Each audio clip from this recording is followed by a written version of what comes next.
The mascara had already started to run by the time Georgia Raines realized she was crying in public, and there was absolutely nothing she could do to stop it. She pressed her palm against her mouth, trying to muffle the sob that threatened to escape as the announcement crackled overhead for the third time. The train to Boston would be delayed another 45 minutes due to mechanical issues. That made it nearly 2 hours now, 2 hours she did not have, 2 hours that sealed her fate completely. The funeral would be over by the time she arrived, her grandmother's funeral. The woman who had raised her, who had been the only constant in her chaotic childhood, who had called her every Sunday without fail for 26 years. And Georgia would not be there to say goodbye. The tears came faster now, hot and relentless, blurring the already hazy fluorescent lights of the train station into watercolor smudges. She fumbled in her purse for tissues, for anything, but found only old receipts and a broken pen that had leaked ink all over the lining. Of course. Because this day could not possibly get worse. Someone cleared their throat softly. Georgia looked up through her tears to find a man standing in the aisle, directly across from where she had collapsed into her seat. He was tall, probably in his early 30s, with dark hair that looked like it cost more to maintain than her monthly rent. His suit was charcoal gray, perfectly tailored, the kind that whispered money rather than shouted it. But it was his eyes that caught her attention, deep brown and filled with something she could not quite name. Concern, maybe. Understanding. He did not say anything. He simply extended his hand, and in it was a crisp white handkerchief, the fabric so pristine it looked like it had never been used. Georgia stared at it for a moment, then at him. His expression was neutral but kind, and he still had not spoken a single word. There was something almost old-fashioned about the gesture, something that reminded her of her grandmother's stories about courteous men in simpler times. She took the handkerchief with trembling fingers.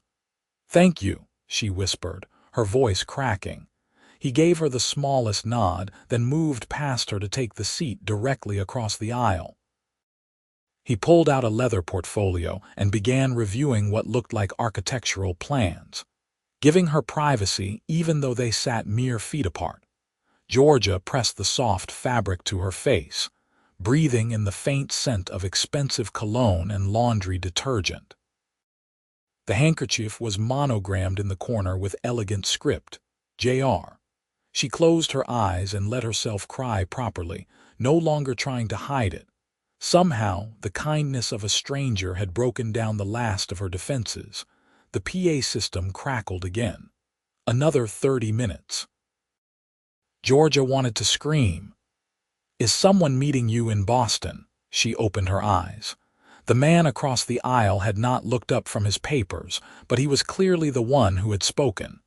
His voice was deep, measured, the kind of voice that commanded boardrooms. "No," Georgia said, wiping at her face with his handkerchief. "I was supposed to make it to a funeral, my grandmother's, but with these delays." She could not finish the sentence. He finally looked up then, and she saw genuine sympathy in those brown eyes. "I am sorry for your loss. Thank you." She twisted the handkerchief between her fingers. "I just keep thinking that I should have left yesterday, or taken an earlier train, or driven even though my car is barely holding together. I had one job, one thing to do, and I could not even manage that. Mechanical failures are not your fault." "Logic does not really help right now," Georgia laughed, but it came out bitter. "Sorry, you did not sign up for a therapy session. You were just being kind. Kindness does not come with a time limit." He set down his pen. "I am Julian, by the way, Julian Rhodes, Georgia Raines." She managed a weak smile. "Thank you for the handkerchief, Julian. I promise I will wash it and get it back to you somehow. Keep it." He waved off her protest before she could make one. "I have others." Of course he did. Everything about Julian Rhodes screamed wealth and success. From his platinum watch to the way he carried himself with absolute confidence. Georgia suddenly became very aware of her own appearance. Her discount store dress, now wrinkled from travel, her scuffed shoes, the knockoff designer purse her roommate had given her for Christmas. She felt like a child playing dress up next to someone who actually belonged in the adult world. "What takes you to Boston?" she asked, desperate to think about anything other than her grandmother lying in a casket. "Business meeting, though I suspect it will be rescheduled given the circumstances." He glanced at his phone. "My assistant is already making calls. Important business. A building project, shopping complex in the financial district." Julian's expression softened slightly. "Nothing that cannot wait," Georgia nodded, not really knowing what to say to that. Her own life felt impossibly small in comparison. She worked as a grants coordinator for a nonprofit that helped low-income families access housing. The pay was terrible, the hours were long, and the bureaucracy was suffocating. But she believed in the work, even on days when the system seemed designed to fail the people who needed it most. "What do you do, Georgia?" Julian asked, as if reading her thoughts. "I help people find homes," she said simply. "Or try to, anyway. The waiting lists are years long and funding keeps getting cut, but we do what we can." Something shifted in Julian's expression, though Georgia could not quite identify what. Interest maybe, or respect. "That sounds like difficult work," he said. "It is, but someone has to do it." Georgia dabbed at her eyes again. The tears had finally stopped, leaving her feeling wrung out and exhausted. "My grandmother was the one who got me into it, actually. She volunteered at a shelter for years. She always said that we are only as strong as the people we help lift up." She sounds like she was a remarkable woman. She was. George's throat tightened again. She really was. They fell into silence after that, but it was not uncomfortable. Julian went back to his architectural plans and Georgia stared out the window at the darkening sky. The station was crowded with other delayed passengers, all of them frustrated and anxious, checking their phones and pacing the platform. But somehow, in this little pocket of space, Georgia felt almost calm. The presence of this stranger, this man who had offered her a handkerchief without expecting anything in return, was oddly comforting. Finally, after what felt like an eternity, the announcement came. The train was ready for boarding. Georgia gathered her things quickly, suddenly nervous about saying goodbye to Julian, which was ridiculous. They were strangers. They would probably never see each other again. But still, something about their brief interaction had felt significant, like a small moment of grace in an otherwise terrible day. Julian stood as well, tucking his portfolio under his arm. He was even taller than Georgia had realized, probably 6'2" or 3. He moved with the easy confidence of someone who had never doubted his place in the world. They boarded the train together, swept along by the tide of impatient travelers. Georgia found her assigned seat and was surprised when Julian stopped beside her. "It seems we are neighbors," he said, nodding to the seat next to hers. Georgia felt a small flutter in her chest that she immediately tried to suppress. She was going to her grandmother's funeral. This was not the time for whatever this feeling was. The train lurched into motion, and Georgia felt her anxiety spike again. Even if they made good time now, she would still miss most of the service. Her mother was going to be furious. Never mind that the delay was not Georgia's fault. Her mother had a gift for finding fault in everything Georgia did. "You are tensing up again," Julian observed quietly. Georgia realized she had been clenching her fists in her lap. She forced herself to relax. "Family dynamics," she said by way of explanation. "My mother and I do not exactly see eye to eye on most things. Will she be upset that you are late?" "Upset is putting it mildly," Georgia sighed. She already thinks I am irresponsible because I chose nonprofit work instead of going to law school like she wanted. This will just be more ammunition. Julian was quiet for a moment. For what it is worth, I think choosing work you believe in over work that pays well shows character, not irresponsibility. Georgia looked at him in surprise. That is easy to say when you can afford custom suits and monogrammed handkerchiefs. She regretted the words as soon as they left her mouth. Julian had been nothing but kind to her, and here she was, taking out her frustration on him. But he did not look offended. If anything, he looked amused. You are not wrong. I have been fortunate in ways many people are not. But I also grew up watching my father work 100-hour weeks building his company from nothing. Success usually comes with a price. What kind of company? Real estate development. Rhodes and Associates. He said it matter-of-factly, without any hint of boasting. Georgia felt her stomach drop. Rhodes and Associates. She had heard of them. Everyone in the nonprofit housing sector had heard of them. They were one of the largest development firms on the East Coast, responsible for dozens of high-end residential and commercial projects. They were also frequently criticized for displacing low-income residents to make room for luxury condos and upscale shopping centers. Julian must have seen something in her expression because his jaw tightened slightly. I see you have heard of us. I have, Georgia admitted. Your company is not exactly popular in my circles. I imagine not. He looked away, his profile sharp against the dark window. The work we do is complicated. Not everyone benefits from development. That is a polite way of saying you tear down affordable housing to build places that only rich people can afford. Georgia did not know why she was pushing this, why she could not just let it go. Maybe it was grief making her reckless. Maybe it was the unfairness of the entire day finally boiling over. Or maybe it was the cognitive dissonance of feeling drawn to someone whose life's work ran counter to everything she believed in. Julian turned back to face her, and his expression was difficult to read. You are right. That is exactly what it sounds like, but I would ask you to consider that it might be more nuanced than that. How so? Cities need tax revenue to fund social services, including affordable housing programs. High-end developments generate significant tax income.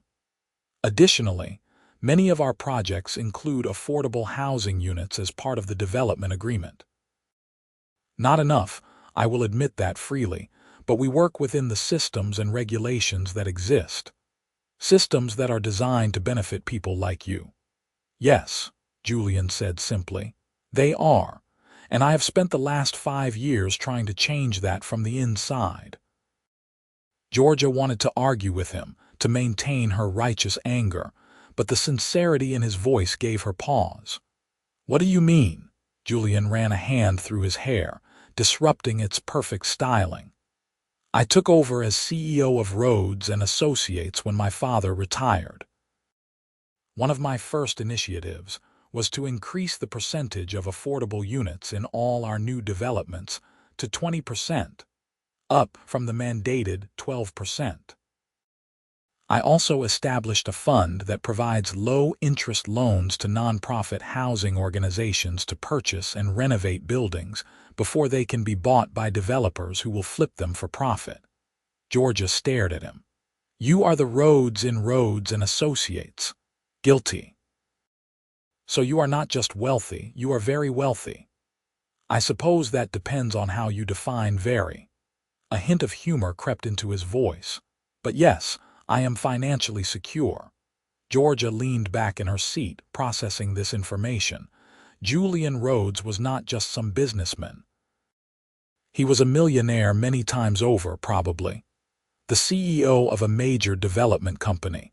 And he had given her his handkerchief and listened to her cry about her problems like she was someone who mattered. Why did you help me? She asked suddenly. In the station, I mean. You could have just walked past. Julian was quiet for a long moment. "My mother died when I was 15, he said finally. "Cancer. The day of her funeral I was supposed to give a speech about her, about what she meant to me, and I just could not do it. I broke down in the church bathroom and some stranger, some man I had never met, gave me his handkerchief and told me it was okay to grieve however I needed to. He did not ask questions. He did not expect anything. He just offered kindness." Julian looked at her directly. "I saw someone in pain today, and I thought about that man, so I offered what I could." Georgia felt tears prick her eyes again, but this time they were different. "I am sorry about your mother. Thank you. It was a long time ago, but some losses you never fully recover from." "No," Georgia whispered. "You do not." They sat in companionable silence as the train sped through the darkness. Outside, the landscape was invisible, just occasional lights from distant houses and towns. Georgia felt the exhaustion of the day settling into her bones. She had been up since 5 in the morning, had caught 3 different trains to make this connection, and had spent most of the afternoon crying. Her body felt heavy, her mind foggy. "You should rest," Julian said gently. "We have another hour before we reach Boston." "I do not think I can sleep." "Then just close your eyes. Sometimes that is enough." Georgia did as he suggested, letting her head rest against the seat. The rhythmic motion of the train was soothing, and despite her protests, she felt herself starting to drift. The last thing she was aware of before sleep claimed her was the faint scent of Julian's cologne and the warmth of his suit jacket being draped carefully over her shoulders. Georgia woke to Julian's hand, gently shaking her shoulder. "We are almost there," he said softly. She blinked in confusion, disoriented by sleep. The train was slowing, the lights of Boston visible through the windows. Julian's jacket was still around her shoulders, warm and far too expensive for someone to just casually loan out. "Oh my God, I am so sorry," Georgia said, quickly removing the jacket and handing it back. "I did not mean to fall asleep. You needed rest." Julian accepted the jacket and shrugged it back on with practiced ease. "Do you have a way to get to the funeral home from the station?" Reality crashed back over Georgia. The funeral. She checked her phone and her heart sank. She had missed the entire service. It was already over. "Hey," Julian said, ducking his head to catch her eye. "Breathe. I missed it. I missed the whole thing." "Then we go to the reception. There will be people there who knew your grandmother, who will want to share stories and memories with you. That matters too." Julian looked momentarily uncertain, the first time all day she had seen him look anything less than completely confident. "I assumed you might want someone with you. But if you would prefer to go alone, I understand completely." Georgia should say yes.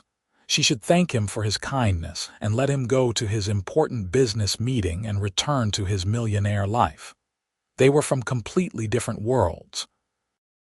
This was just a chance encounter on a train, nothing more. But she did not want to face her mother alone. She did not want to walk into that reception and deal with the questions and the judgment by herself. And something about Julian's steady presence made her feel braver than she had felt all day. "I would appreciate the company," she said. "If you are sure you do not mind. My meeting has been rescheduled to tomorrow morning. I am free this evening." They exited the train together, and Julian hailed a taxi with the kind of effortless authority that Georgia envied. He held the door for her, gave the driver the address of the funeral home, and settled into the seat beside her like it was the most natural thing in the world. "You do not have to do this," Georgia said as they wove through Boston traffic. "You have already been incredibly kind. I do not want you to feel obligated." "I do not feel obligated. I want to be here." "Why?" Julian turned to look at her, and something in his expression made Georgia's breath catch. "Because in the few hours I have known you, Georgia Rains, You have been more genuine and interesting than most people I have met in years, because you challenge me and do not treat me like a checkbook, and because I think you deserve to have someone in your corner today." Georgia did not know what to say to that. Her heart was doing complicated things in her chest, things that felt inappropriate given the circumstances, but impossible to ignore. The funeral home was a modest building in a residential neighborhood, exactly the kind of place her grandmother would have chosen. Simple, unpretentious, focused on people rather than appearances. Several cars were still in the parking lot, which meant the reception was still happening. Julian paid the taxi driver and then offered Georgia his arm. "Ready?" "No, but let us go anyway." The inside of the funeral home was hushed and solemn, with soft lighting and the cloying scent of lilies. A young man in a dark suit directed them to a room down the hall where the reception was being held. Georgia could hear the murmur of voices, the occasional soft laugh that always seemed to emerge at these gatherings, as if people needed permission to remember that life continued.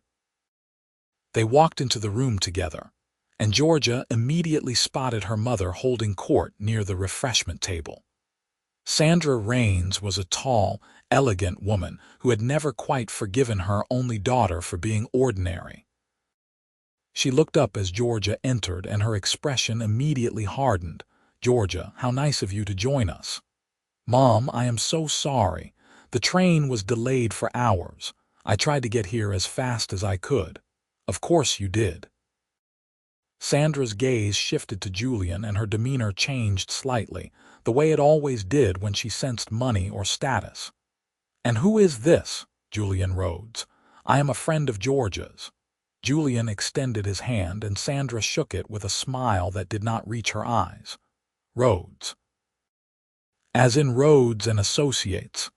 "Yes, madam." Sandra's smile widened. "How wonderful. Georgia has such interesting friends, though I must say I was not aware she knew people in your circles." "We met today, actually," Julian said smoothly. "And I was impressed enough that I wanted to offer my support during a difficult time."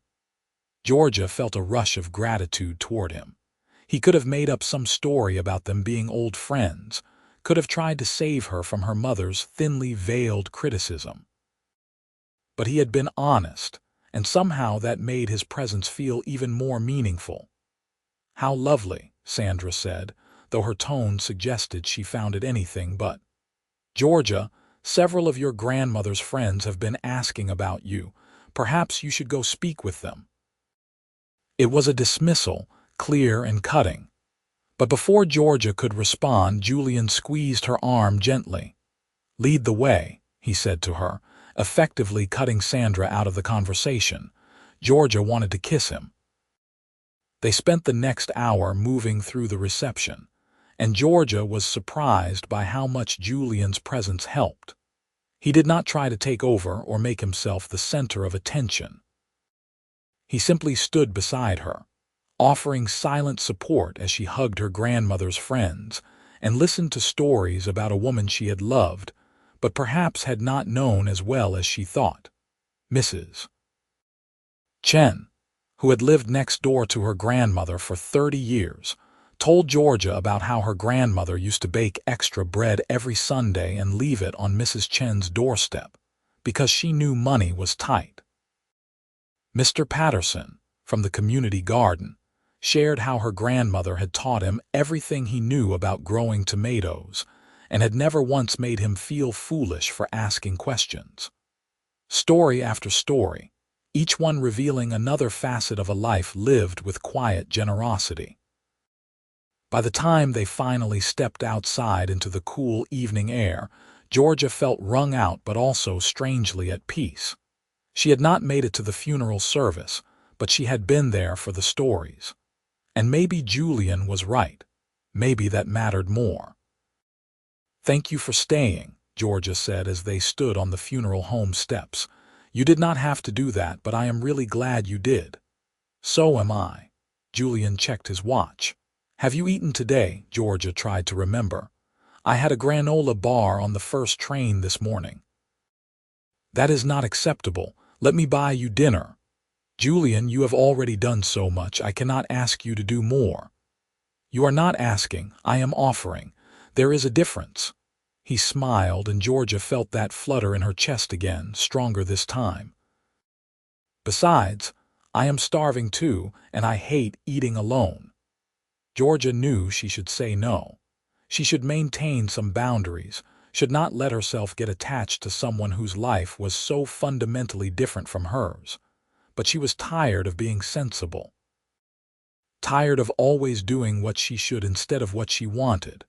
Okay, she said, but somewhere casual. I cannot handle fancy right now. Casual I can do. They walked for several blocks until they found a small Italian restaurant with checkered tablecloths and candles in wine bottles. It was perfect. Julian held the door for her, and they were seated at a corner table with a view of the street. "This is nice," Julian said, looking around with what seemed like genuine pleasure. "I spend most of my time in restaurants where the menu is in French and the portions are the size of a quarter." Georgia laughed, and it felt good, like a release of pressure. Poor Millionaire, suffering through his tiny portions. You would be surprised how tedious it gets. Sometimes I just want a normal meal without someone trying to impress me. Is that what your life is like? People constantly trying to impress you? Julian considered the question while the waiter brought them menus and water. Yes, mostly. When you have money, people want things from you. Access, investment, connections. It becomes difficult to know who genuinely likes you versus who likes what you can do for them. That sounds lonely. It can be. Julian met her eyes across the table, which is why today has been surprisingly refreshing. You did not know who I was, and even when you found out, you were not impressed. You actually challenged me on my company's practices. I probably should not have done that. You were being nice and I attacked you. You were being honest. I respect that more than you know. Julian leaned forward slightly. Tell me something, Georgia. If you could change one thing about the housing system, what would it be? And just like that, they were talking.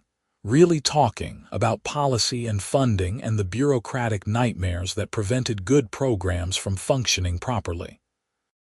Julian listened intently, asking thoughtful questions, and Georgia found herself opening up in ways she rarely did, even with friends.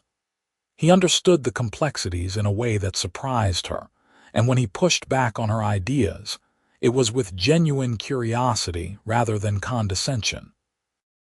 Their food arrived, enormous plates of pasta that were exactly what Georgia needed, and they kept talking. Somehow the conversation shifted from work to family to dreams they had shelved and ambitions they were afraid to voice.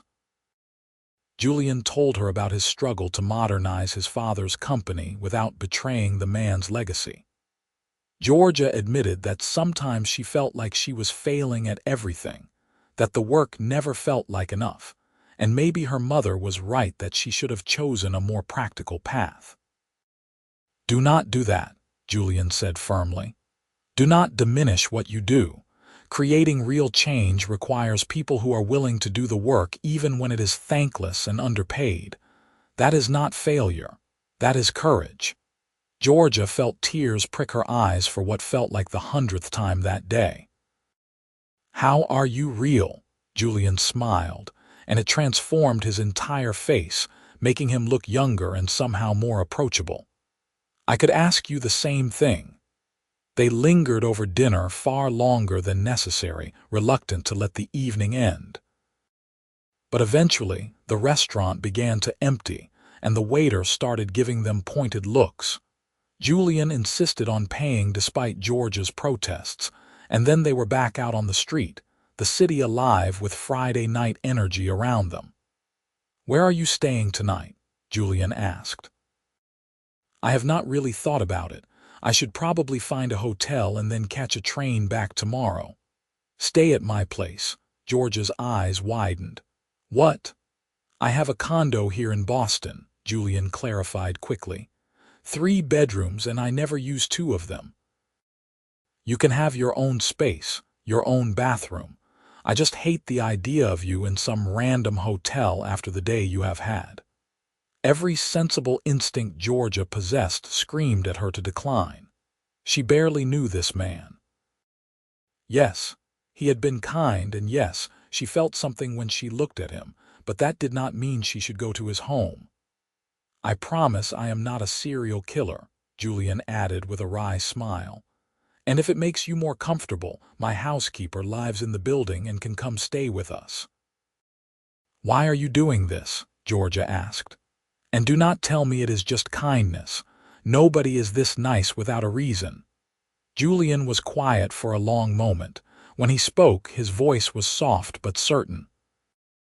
Because from the moment you took my handkerchief and looked at me with those sad, honest eyes, I have not been able to stop thinking about you. Because in one day, you have made me feel more like myself than I have felt in years. And because I am not ready to say goodbye yet. Georgia's heart hammered in her chest. She should be careful. She should protect herself. But standing there on that Boston street with Julian looking at her like she was something precious, all her defenses crumbled. Okay, she whispered. I will stay. Julian's condo was exactly what Georgia had expected. High floor-to-ceiling windows overlooking the city, modern furniture that probably cost more than her annual salary. But it was also surprisingly comfortable, lived in despite the obvious wealth. There were books on the shelves, actual books that looked read rather than decorative. Photos on the walls showed Julian with people who were clearly family, laughing and relaxed. The guest room is through here, Julian said, leading her down a hallway. There are towels in the bathroom, and you should find anything you need in the drawers. If not, just let me know. The room was beautiful, with a massive bed and windows that offered a view of the harbor. Georgia set down her small overnight bag, suddenly aware of how inadequate her belongings were in this space. I do not have anything to sleep in except what I am wearing, she said. I did not exactly pack for an extended trip. I will find you something. Julian disappeared and returned a moment later with a t-shirt and sweatpants. These will be too big, but they are clean. Thank you for everything today. I do not know how I would have gotten through it without you. Julian stepped closer and Georgia could smell his cologne again, that scent that had comforted her on the train. Georgia, can I ask you something? Of course. This thing I am feeling, this pull toward you, am I imagining it, or do you feel it too? Georgia's breath caught. She could lie, could protect herself from potential heartbreak, but Julian had been honest with her all day. She owed him the same. I feel it, she admitted. I have felt it since you handed me that handkerchief, but Julian, our lives are so different. You are a millionaire CEO and I can barely afford my rent. How could this possibly work? I do not know, Julian said honestly. But I would like to try to find out, if you are willing. He was so close now that Georgia could see the flecks of gold in his brown eyes, could feel the warmth radiating from his body. She knew this was crazy. She knew it was too fast, too intense, too unlikely to end well. But she also knew that if she walked away now, she would regret it for the rest of her life. I am willing, she whispered. Julian's hand came up to cup her face, his thumb brushing away a tear she had not realized had fallen. Your grandmother would want you to be happy, Georgia. You know that, right? Yes, Georgia said, her voice breaking. She always wanted that. Then let me try to make you happy, starting now. He leaned in slowly, giving her time to pull away if she wanted, but Georgia did not want to pull away. She wanted this, wanted him, with an intensity that both thrilled and terrified her. Their lips met softly at first, tentative and questioning. But then Julian's hand slid into her hair, and Georgia's arms wrapped around his neck, and the kiss deepened into something urgent and desperate and absolutely right. It felt like coming home after a long journey, like finding something she had not known she was searching for. When they finally broke apart, both breathing hard, Julian rested his forehead against hers. "Stay in Boston tomorrow," he said. "Spend the day with me. Let me show you my city." "I have to get back. I have work on Monday. Call in sick. Take a personal day. Georgia, please." "I am not ready for this to end." Georgia knew she should be responsible. She had already missed enough work with the funeral. But looking into Julian's eyes, feeling his arms around her, she realized that maybe, just this once, she deserved to be a little irresponsible. "Okay," she said. "I will stay." Julian's smile was brilliant. He kissed her again, softer this time, full of promise. "Get some rest. Tomorrow I am going to show you the best of Boston." Georgia reluctantly pulled away and went into the guest room, closing the door behind her. She changed into Julian's clothes, which were indeed far too big, and climbed into the ridiculously comfortable bed.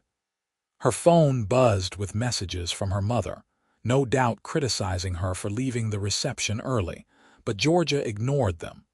For once, she did not care what her mother thought. She fell asleep thinking about Julian's kiss, and wondering how her entire life had changed in the span of a single day. Morning came with sunlight streaming through the windows and the smell of coffee. Georgia padded out of the guest room, following the scent to the kitchen, where she found Julian making breakfast. He was dressed casually in jeans and a navy Henley, his hair slightly mussed, and Georgia's heart did a little flip at the sight of him. "Good morning," he said, smiling at her. "I was not sure what you liked, so I made a bit of everything." The counter was covered with food: pancakes, scrambled eggs, bacon, fresh fruit, orange juice. It was excessive and wonderful. "You did not have to do all this," Georgia said, sliding onto a bar stool. "I wanted to." Julian poured her coffee without asking how she took it, somehow knowing she drank it black. "How did you sleep?" "Better than I have in weeks, honestly. That bed is incredible. Good. You needed rest." He plated food for both of them and came around the counter to sit beside her. "I thought we could start with the North End today. There is an amazing bakery there, and we can walk the Freedom Trail if you are interested in history." "I am interested in anything that does not involve trains or funerals," Georgia said, and Julian laughed.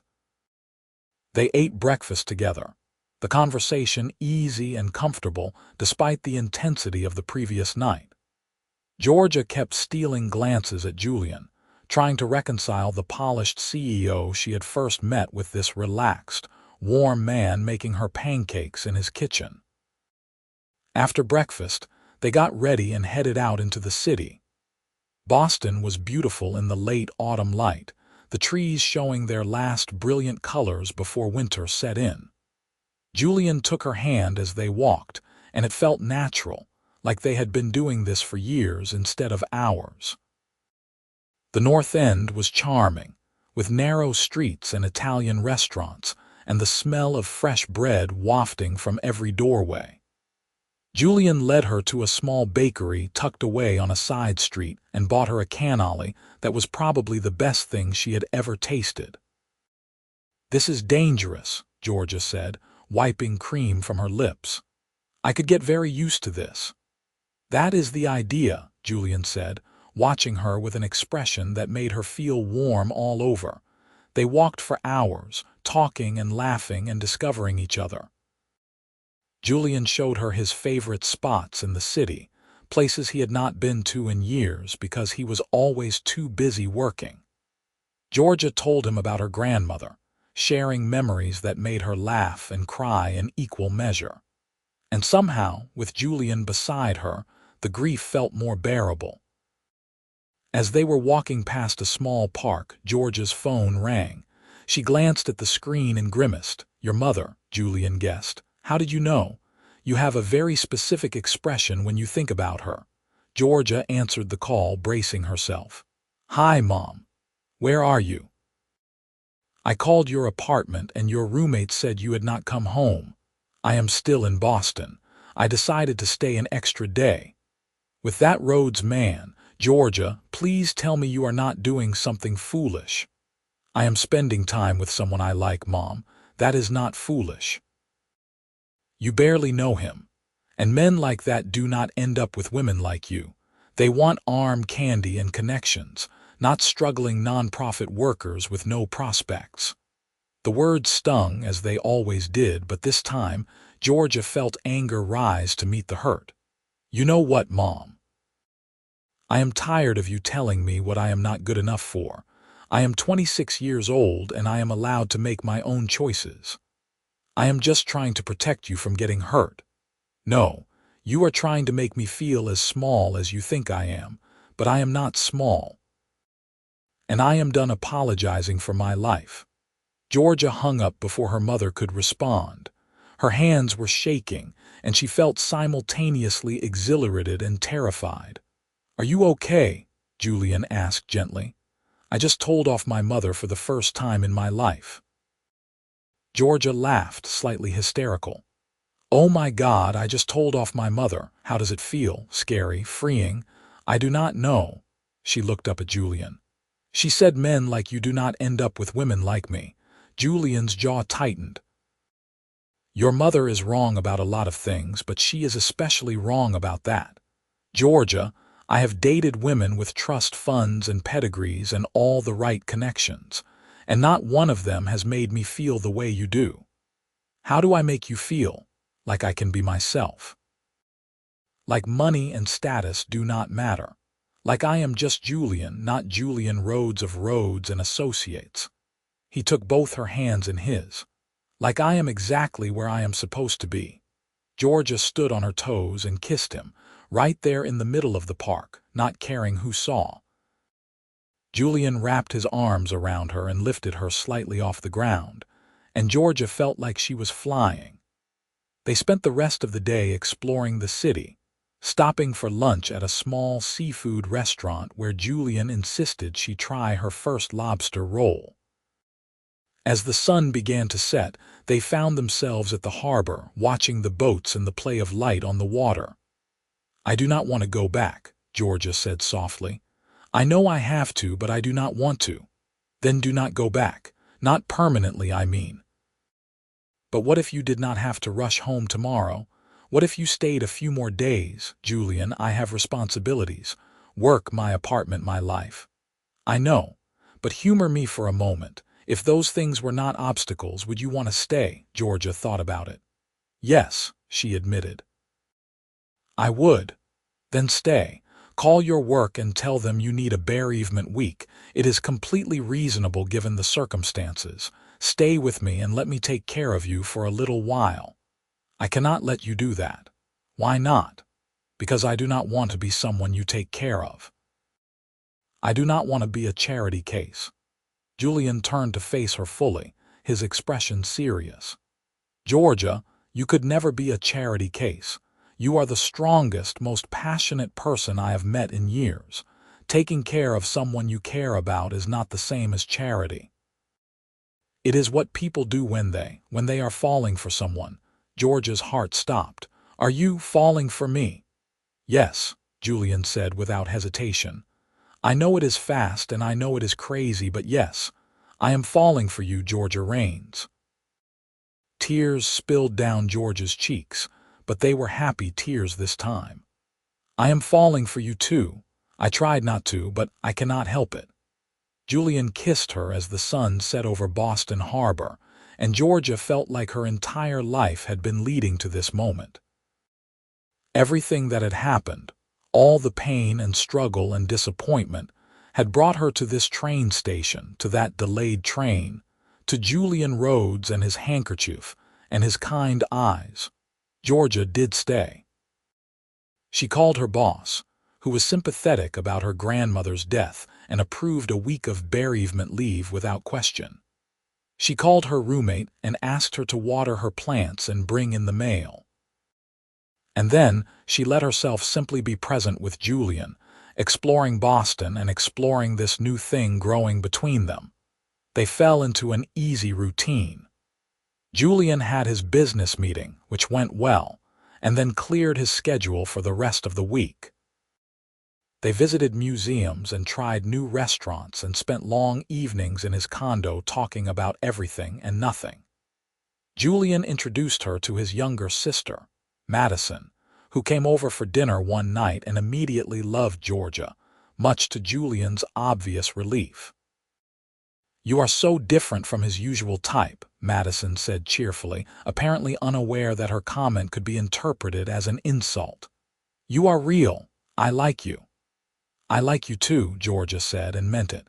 But as the week drew to a close, reality began to intrude. Georgia had to go home eventually. She had a job, a life, an apartment she could barely afford. And Julian had his company to run, his responsibilities, his world that was so different from hers. On their last night together, they sat on Julian's balcony, wrapped in blankets against the November chill. "Come with me," Julian said suddenly. "What?" "Come back to New York with me. Move in with me. I know it is fast, but Georgia, I cannot imagine going back to my life without you in it." Georgia's heart raced. "Julian, I cannot just move to New York. My job is important to me. My work matters." "I know it does. But what if you could do the same work in New York? What if I helped you find a position at an organization there? I have connections, and I promise I would not interfere. You would get the job on your own merit. And we would live together, after knowing each other for a week. Yes, unless you would prefer your own place, which I completely understand. I just want you close, Georgia. I want to come home to you. I want to build something with you." Georgia stood up and walked to the balcony railing, looking out at the glittering city. Everything Julian was offering was tempting, almost impossibly so. But it also scared her. She had spent her whole life being careful, being practical, not taking risks. And look where that had gotten her. A tiny apartment, a mother who constantly criticized her, a life that felt more like survival than living. Maybe it was time to take a risk. "Okay," she said, turning back to Julian, "but with conditions." Julian stood up, hope and caution warring in his expression. "Name them." "I find my own job. You can give me connections, but I have to earn the position. I will not have people thinking I got hired because I am dating you." "Agreed. And I pay my own way. I know I cannot afford half of whatever your place costs, but I contribute something. I will not be kept." "Georgia, that is ridiculous. I do not care about the money." "But I do. This is non-negotiable, Julian." He sighed but nodded. "Fine. You can contribute something toward expenses. But I am paying the bulk of it because it is my home and I can afford it." "Fair enough." Georgia took a deep breath. "And finally, you have to promise me that this is not just some fantasy. That when real life comes crashing back in, with all its complications and difficulties, you are not going to decide I am too much trouble and walk away." Julian closed the distance between them and took her face in his hands. "Georgia, I cannot promise that things will be perfect or that we will not fight or struggle sometimes. But I can promise you that I am all in. I want the complications and the difficulties and the real life with you, not despite who you are, but because of who you are." "Okay," Georgia whispered. "Then let's do this." Julian kissed her with a passion that made Georgia's knees weak.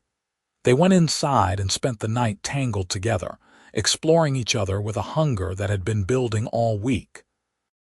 The next morning, they packed up Georgia's meager belongings and headed back to New York together.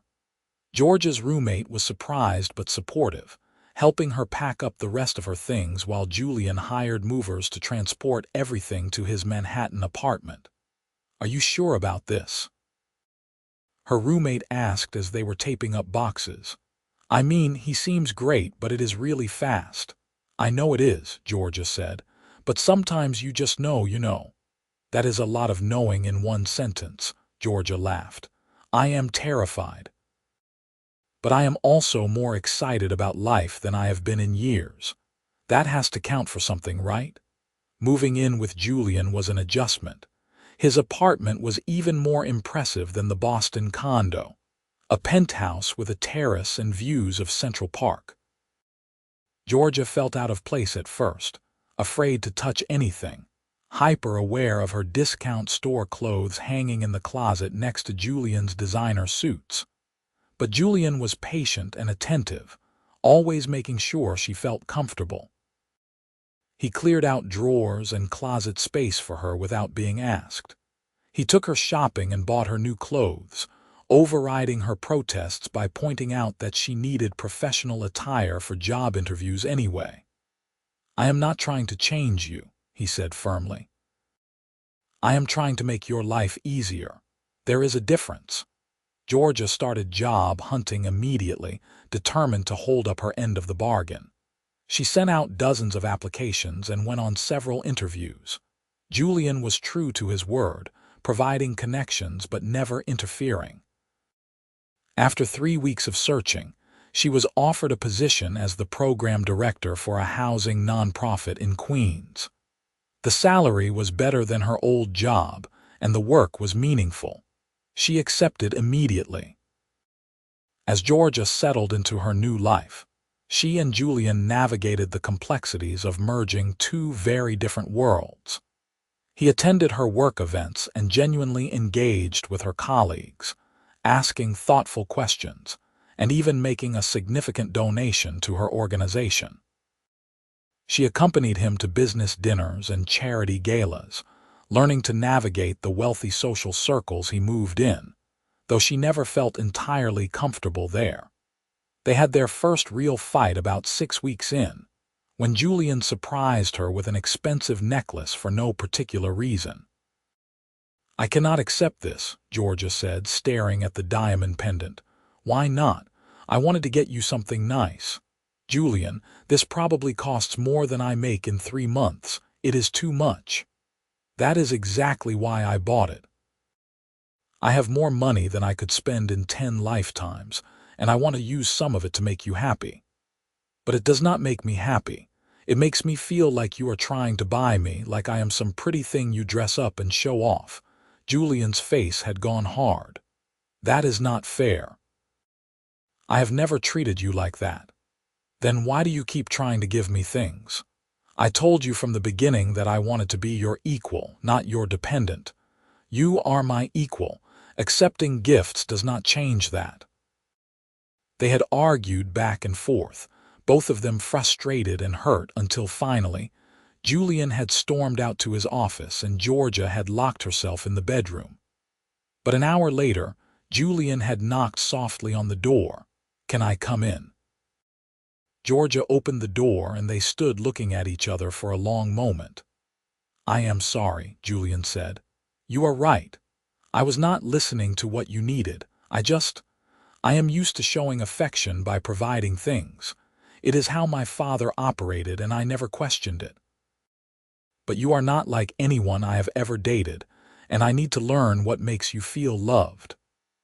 "And I am sorry for saying you treat me like a possession," Georgia said. "I know you do not. I think I am still insecure about this whole situation sometimes, and I take it out on you." "What if we made a deal?" Julian suggested. "I promise to check with you before buying you expensive gifts, and you promise to let me do nice things for you sometimes, even if they cost money. Small things, not diamond necklaces." Georgia smiled. "That seems fair." They kissed and made up, and Georgia felt like they had passed some important test. They were learning each other, learning how to fight and forgive, learning how to blend their lives without losing themselves. Months passed, and their relationship deepened. Georgia met Julian's father, a gruff but kind man who clearly adored his son. Mr. Rhodes seemed initially skeptical of Georgia, but after a long conversation about urban planning and affordable housing, he warmed to her considerably. "You have got opinions," he said with approval. "Julian needs someone who is not afraid to challenge him." Georgia's relationship with her own mother remained strained. Sandra had not taken the news of Georgia's move to New York well, and their conversations were brief and tense. But with Julian's support, Georgia was learning to set boundaries and not internalize her mother's criticism. As winter turned to spring, Julian became increasingly involved in Georgia's work. Not in an intrusive way, but genuinely interested in the mission of her organization. He started attending board meetings as an advisor, and eventually proposed a partnership between Rhodes and Associates and several housing nonprofits. What if we created a model where every luxury development we build is paired with an affordable housing project? He proposed at a meeting with Georgia's executive director. Not just the mandated units mixed in, but actual standalone buildings dedicated to low-income residents. Rhodes and Associates would fund the construction, and organizations like yours would manage them. Georgia's boss had been skeptical at first, but Julian's proposal was thorough and well-researched. After weeks of negotiation, they launched a pilot program with one building in Brooklyn. "You know everyone is going to think I convinced you to do this," Georgia said as they celebrated the signed agreement over dinner. "Let them think what they want. You did convince me, just not the way they imagine. You convinced me by being passionate about this work every single day, by showing me that we can do better. I am a better person because of you, Georgia." She reached across the table and took his hand. "And I am braver because of you. I never would have taken half the risks I have taken this year if you had not shown me it was possible." In June, nearly 8 months after they met on that delayed train, Julian took Georgia to Boston for the weekend. They visited all the places they had gone on that first day together, retracing their steps and marveling at how much had changed. On Saturday evening, Julian brought her back to the harbor where they had watched the sunset all those months ago. "You remember what I said here?" he asked as they stood at the railing. "You said you were falling for me." "I said I was falling for you," past tense like it was already happening.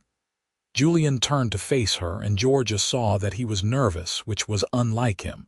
"But Georgia, I have not been falling for months now. I have landed. I am completely, irrevocably in love with you." Georgia felt tears spring to her eyes. "I love you too, Julian, so much." "Good, that makes this easier." Julian reached into his pocket and pulled out a small velvet box. He dropped to one knee right there on the harbor walk, and Georgia's hands flew to her mouth. "Georgia Rhodes, you walked into my life on the worst day, and you made it the beginning of the best thing that has ever happened to me. You challenge me, you inspire me, you make me laugh, and you make me want to be better. I cannot imagine my life without you in it. Will you marry me?" He opened the box to reveal a ring that was beautiful but not ostentatious, a sapphire surrounded by small diamonds. "I know you do not like flashy things," Julian said quickly, "but my mother's favorite stone was sapphire, and I hoped you might like something that connected you to her." Georgia was crying now, happy tears streaming down her face. "Yes," she said. "Yes, yes, yes." Julian stood and slipped the ring on her finger, then kissed her while the people around them cheered and applauded. Georgia laughed through her tears, feeling happier than she had ever imagined possible. They were married 6 months later in a small ceremony that reflected both of their values. Instead of an expensive wedding at some fancy venue, they held it at the community center where Georgia's grandmother had volunteered for years. The guest list was small. Julian's family, Georgia's grandmother's old friends, colleagues from both their professional worlds, and a few close friends. Georgia's mother attended, though she spent most of the reception making passive-aggressive comments about the venue and the simple decorations. But Georgia found that she did not care anymore. She had Julian, and she had a life she was proud of, and her mother's disapproval could not touch that. Julian's vows made her cry. "Georgia, You taught me that wealth is not measured in money, but in the richness of our connections and the depth of our love. You are my greatest treasure, and I promise to spend every day proving that you made the right choice when you said yes to falling in love with a stranger on a train. Georgia's vows were simpler but just as heartfelt. Julian, you handed me a handkerchief when I needed it most, and you have been there for every moment since. You saw me when I felt invisible, and you loved me when I did not think I was worth loving. I promise to challenge you, support you, and love you for the rest of my life. They honeymooned in Italy, spending 2 weeks eating amazing food and exploring ancient cities, and making love in beautiful hotels overlooking the Mediterranean. It was perfect, and for the first time in her life, Georgia let herself fully relax and simply be happy. When they returned to New York, they settled into married life with surprising ease. They bought a townhouse in Brooklyn, something they had picked out together, that felt like it belonged to both of them rather than just Julian. Georgia finally felt at home. The partnership between Rhodes and Associates and the housing nonprofits flourished. They broke ground on 3 more affordable housing buildings, and other developers started reaching out to Julian to learn about the model.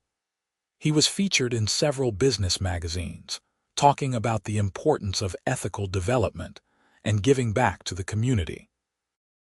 You know they are calling you the Robin Hood of real estate, right? Georgia said, showing him an article. Julian groaned. I hate that nickname. I think it is kind of charming. You are stealing from the rich to give to the poor, or at least, using rich people's money to help poor people. I am not stealing anything. I am just running my business with a conscience, which is revolutionary in your industry, apparently. Julian pulled her into his lap. Only because I have a wife who keeps me honest. 2 years into their marriage, Georgia got pregnant. It was not exactly planned, but both of them were thrilled. Julian immediately went into protective mode, insisting she cut back her hours and rest more. I am pregnant, not dying, Georgia protested. Women have been doing this for thousands of years while also, surviving and working and living their lives. I know, but you are carrying my child and I reserve the right to be a little overprotective. Their daughter, Rose, was born on a snowy January morning, and she was perfect. Julian cried when he held her for the first time, and Georgia fell in love with him all over again watching him become a father. We should have another handkerchief moment, Julian said softly as he cradled Rose. For when she is old enough to hear the story. What do you mean? We should keep the handkerchief I gave you that day on the train, put it in a frame or something, so she knows where her story started. Georgia smiled through her exhausted tears. I think that is perfect. They did frame the handkerchief, along with 2 train tickets from that delayed journey and a photo of them at the harbor where Julian had proposed. It hung in Rose's nursery, a reminder of how sometimes the worst days can lead to the best things. As Rose grew, they told her the story often. How Mama was crying on a train, and Daddy gave her his handkerchief without saying a word. How they fell in love over dinner and handshakes and honest conversations. How sometimes the people we are meant to find come into our lives in the most unexpected ways. 3 years after Rose was born, they had a son, James, who had Julian's eyes and Georgia's stubborn determination. Their home was chaotic and loud and filled with love. Julian scaled back his work hours to be more present with the children, and Georgia transitioned into a consulting role that allowed her more flexibility. They were not perfect. They still fought sometimes, usually about small things like whose turn it was to do bedtime or whether they could afford to donate more to Georgia's causes. But they always talked through it, always came back to each other, always remembered that they were on the same team. On their 10th wedding anniversary, Julian surprised Georgia by taking her back to Boston, to the funeral home where they had first faced her mother together. "Why are we here?" Georgia asked, confused. "Because this is where I realized I loved you," Julian said. "Watching you comfort your grandmother's friends, seeing you stand up to your mother, recognizing your strength and your kindness. This is where I knew I was going to marry you, even though we had just met." "You did not." "I did. I was absolutely certain." Julian took her hand. "And I have never doubted it for a single day since." Georgia kissed him there in the parking lot, grateful for delayed trains and kind strangers and the courage to take a risk on love. They visited her grandmother's grave before heading back to the city. Georgia placed flowers on the headstone and told her grandmother about her life, about Julian and the kids and the work they were doing together. "I wish you could have known him," Georgia said softly. "I think you would have liked him. He is exactly the kind of person you always said I deserved." Julian squeezed her hand, and they stood together in the late afternoon light, surrounded by memories and hope for the future. 20 years after that day on the delayed train, Georgia and Julian sat on their back porch watching their now grown children host a barbecue. Rose had just graduated from college with a degree in social work, following in her mother's footsteps. James was studying architecture, wanting to design buildings that served communities rather than just developers. "We did good," Georgia said, leaning her head on Julian's shoulder. "We did," he agreed. "Though I take no credit for how they turned out. That is all you." "That is not true. You taught them that having resources means having responsibility, that success without purpose is just accumulation." Julian kissed the top of her head. "You know what I was thinking about today?" "What?" "That handkerchief. How such a small gesture changed everything." "It was not the handkerchief that changed everything," Georgia said. "It was you. Your kindness, your willingness to see someone in pain and do something about it.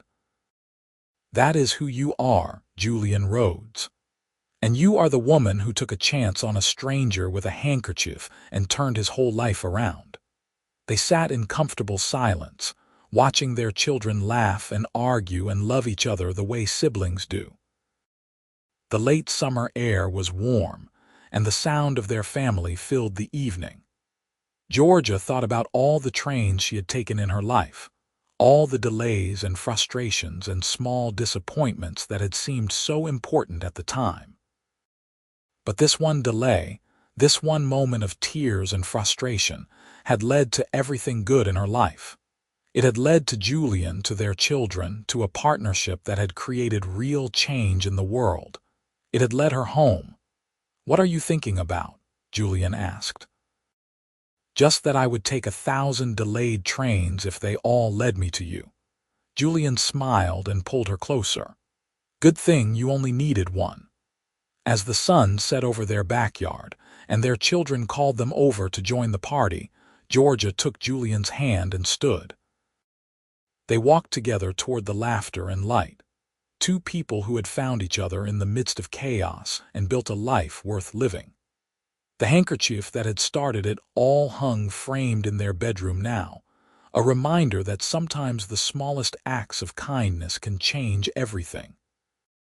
And Georgia knew, as certainly as she knew anything, that she would never stop being grateful for that terrible, beautiful day when she cried on a delayed train, and a millionaire across the aisle handed her his handkerchief without a word.